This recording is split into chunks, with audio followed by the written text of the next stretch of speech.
హైదరాబాద్ లో కన్సల్టేషన్ మరియు 3,500 రూపాయల colour doppler test Avis hospitals లో ఉచితంగా పొందండి. హాయ్ హలో నమస్తే welcome back to Suman TV. ప్రస్తుతం అంతా పాటు ఉన్నారు family counsellor, motivational speaker, public speaker Rajani Ramma గారు. నమస్తే మ్యామ్. నమస్తే నవీన. చాలా మంది హస్బెండ్స్ అంటే ఇది కామన్ టాపికే, ఇది అందరికి జరుగుతుంది. ఈ వీడియో చూసిన ప్రతి ఒక్కరికి కూడా ఇది అంటే ఇక తడుతుంది అన్న టాపిక్ అనమాట. చాలా మంది హస్బెండ్స్ వైఫ్ ని చులకనగా చూస్తుంటారు, అంటే మాటలు అనేస్తారు ధన్మని వాళ్ళ పేరెంట్స్ ముందే. తనేంటంటే వాళ్ళ పేరెంట్స్ ముందు తను ఏదో గొప్పగా ఉండాలి, నేను ఒక మంచి వైఫ్ గా, మంచి కోడల్ని, మంచి వైఫ్ ని అని చెప్పుకుంటూ ఉంటుంది. అలా ఉన్నారు చాలా మంది. కానీ తను తుస్సుమని గాలి తీసేయడం, వాళ్ళ పేరెంట్స్ ముందే మీ అమ్మాయి ఇంత నాకు తెలుసులే అట్లా ఇట్లా అనడము, అంటే ఇది ఎంతవరకు అసలు సబబు అంటారు? అంటే పేరెంట్స్ ముందే కాదు, ఫ్రెండ్స్, రిలేటివ్స్ అందరి ముందు కూడా చాలా మంది హస్బెండ్స్ ఉన్నారు మేడం. ఎక్కువ మంది అనే చెప్పుకోవాలి మనము. అలాంటి వాళ్ళందరికీ కూడా అసలు ఇది ఎంతవరకు కరెక్ట్ అంటే ఏం చెప్తారు? ఎంతవరకు కాదు, ఎంతవరకు కూడా కరెక్ట్ కాదు. ఇంతవరకు, అంతవరకు, అంతవరకు, ఎంతవరకు కూడా కరెక్ట్ కాదు. ఇది 110% రాంగ్. నేను సరదాగానే అంటున్నాను కదా, నువ్వు ఎందుకు దానికి అంత ఫీల్ అయిపోతున్నావు? సరదా నీకు నిన్నంటే సరదాగా అన్నా నేను ఒకసారి. అంటే ఏంటంటే భర్తని గౌరవించే సాంప్రదాయం మంది, దాన్ని ఇట్లా అడ్వాంటేజ్ తీసుకుని నొక్కి పెట్టడం అనేది సాంప్రదాయమా? వాళ్ళేం నొక్కి పెట్టలేదు. ఆ రోజుల్లో సాంప్రదాయాన్ని అనుసరించారు లేడీసు. దానికి తగ్గట్టుగానే లేడీస్ని వాళ్ళు గౌరవించారు. చదువు రాకపోయినా సరే, ఇంట్లో నుంచి బయటకు రాకపోయినా, లోకజ్ఞానం తెలియకపోయినా, ఒక స్త్రీగా ఆ ఇంటి ఇల్లాలుగా, తన పిల్లలకి తల్లిగా మినిమం రెస్పెక్ట్ ఇచ్చేవారు. బయటికి రాకుండా వాళ్ళని ఎంతో జాగ్రత్తగా కాచి కాపాడుకునేవాళ్ళు. ఆ రోజుల్లో ఈ రేపులు ఇవన్నీ ఉన్నాయా? ఎక్కడా లేవు. వాళ్ళని అన్ని విధాలా ఎలా కాచి కాపాడుకున్నారు, ఎలా వాళ్ళకి రెస్పెక్ట్ ఇచ్చారు. బాగా పాత రోజుల్లో చూడండి, కొట్టటాలు, తరిమేటాలు ఉన్నాయి అసలు ఆడవాళ్ళని. గత 60-70 ఏళ్ళ నుంచి ఏమన్నా ఇలాంటివి జరుగుతున్నాయేమో కానీ అప్పట్లో ఏమీ లేవు. చాలా సజావుగా ఉండేవి జీవితాలు. తర్వాత ఆ సాంప్రదాయాన్ని ఎలా అడ్వాంటేజ్ తీసుకున్నారు అని అంటే, మగాడిని గౌరవించాలి కదా అని తీసుకుంటున్నారు. అప్పుడు ఆడవాళ్ళని గౌరవించారు. నన్ను రెస్పెక్ట్ చేస్తుంది, నా బిడ్డలకి, నా వంశానికి బిడ్డలని ఇచ్చిందని రెస్పెక్ట్ చేశారు.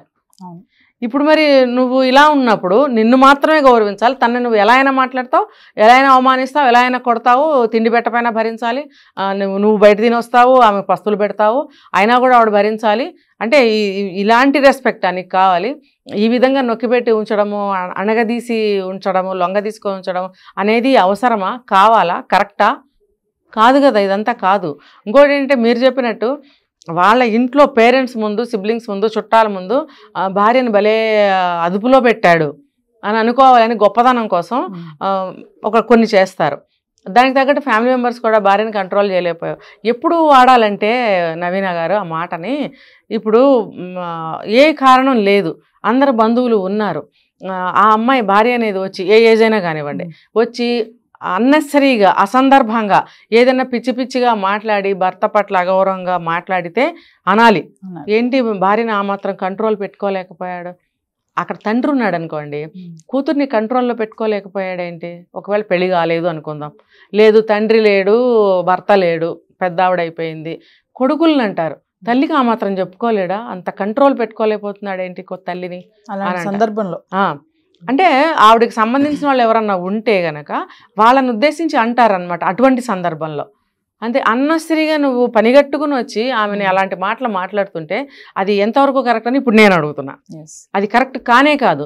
వాళ్ళ కుటుంబంలో ఎవరన్నా పెళ్ళైన దగ్గర నుంచి కూడా భార్యని అదుపులో పెట్టుకో, భార్యని కంట్రోల్లో పెట్టు, అలా చెయ్యి, ఇలా చెయ్యి, దానికి ఎక్కువ స్వతంత్రం ఇవ్వకు, ఎందులోకి రానివ్వకు, ఇలాంటివన్నీ ఖచ్చితంగా నేర్పుతున్నారు.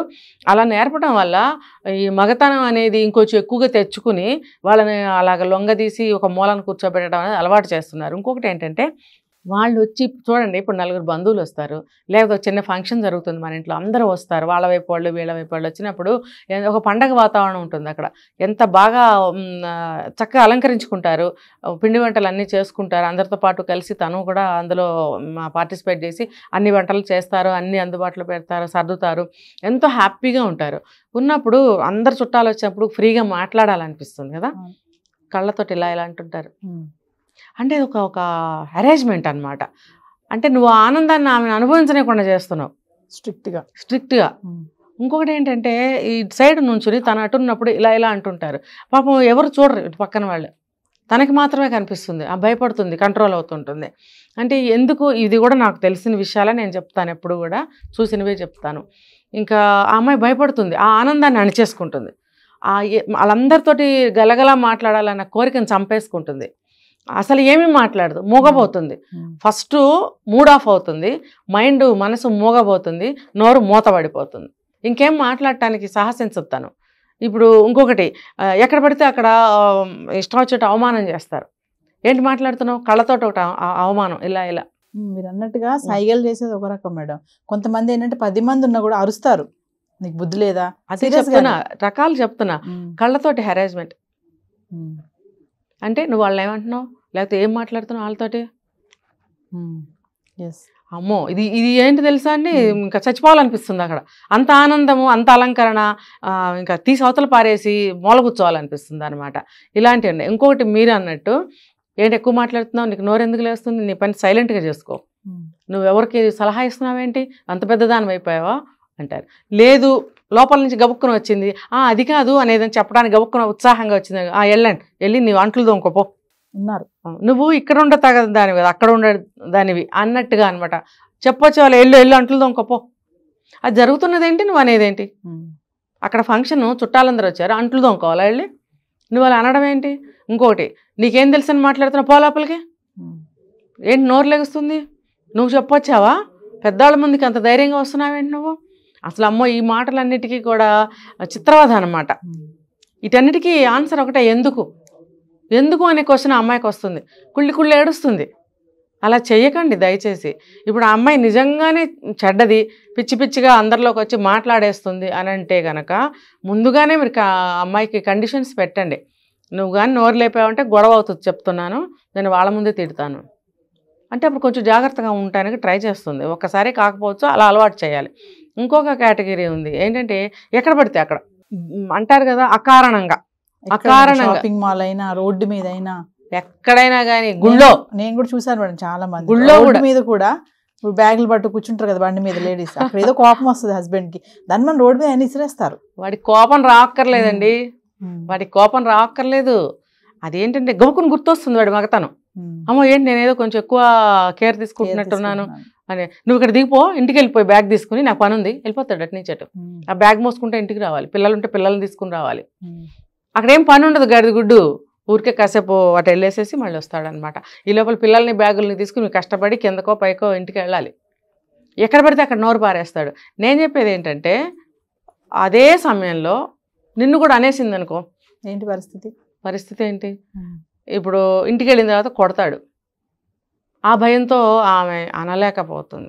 ఎందుకు కొడతారు, నువ్వు ఆగావు, ఆ అమ్మాయి అంటే తప్ప, నువ్వు అన్నెసరిగా ఎందుకు అంటున్నావు, ఒక స్త్రీ పురుష తేడా తప్పితే అన్నీ ఒకటే కదా మిగతా సంగతులన్నీ. నేనంటే నువ్వు అంటావా అంటారు. అదే చెప్తున్నా, అంటే నేను భర్తని కాబట్టి నన్ను గౌరవించాల్సిందే, నేను ఇందాక చెప్పాను కదా, అది కాదు, ఆ కారణంతో గౌరవించాల్సిన అవసరం లేదు. నీకు రెస్పెక్ట్ ఇస్తున్నప్పుడు నీ రెస్పెక్ట్ నువ్వు కాపాడుకో, ఆమెకు కూడా ఇవ్వు.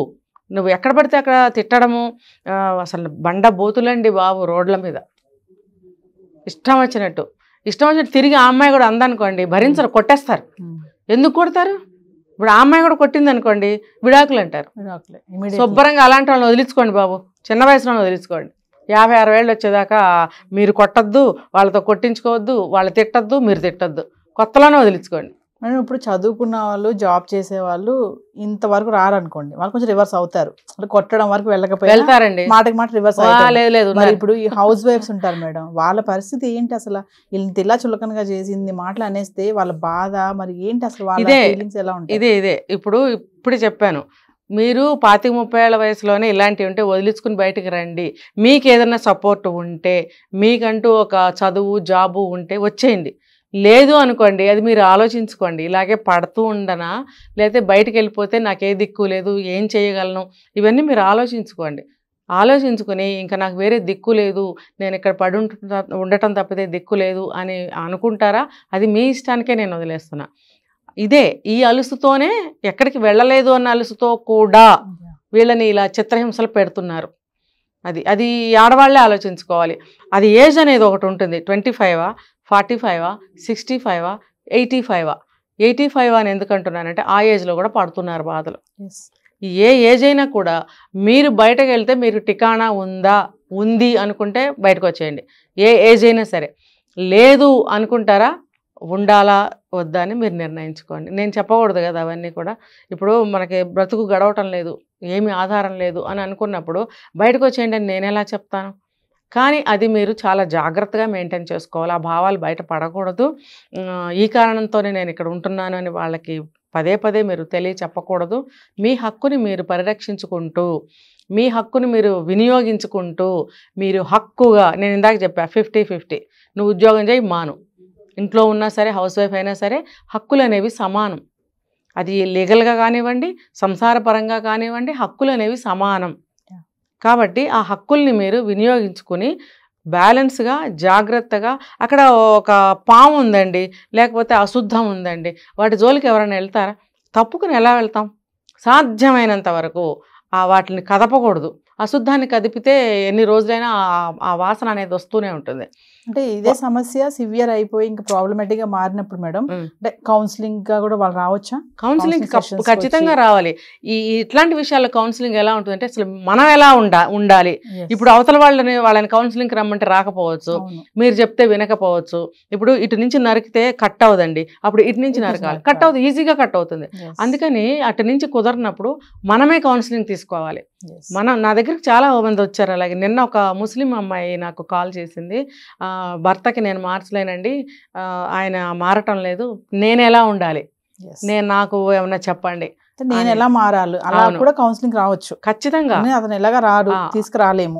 సో నేను మారడానికనే ఛాన్సెస్ ఉన్నాయా? ఖచ్చితంగా ముందు మనమే కౌన్సిలింగ్ తీసుకోవాలి. తర్వాత భర్తకో లేదా పిల్లలకో ఎవరికైతే ప్రాబ్లం ఉందో వాళ్ళకి కౌన్సిలింగ్ ఇప్పించడానికి ట్రై చేయాలి. వాళ్ళు రాలేదు అని అనుకోండి, ఇష్టపడలేదు అనుకోండి, కౌన్సిలింగ్కి వెళ్దాము అని అంటే గొడవలు పడుతున్నారు అనుకోండి, అప్పుడు ఏం చేద్దామంటే కనీసం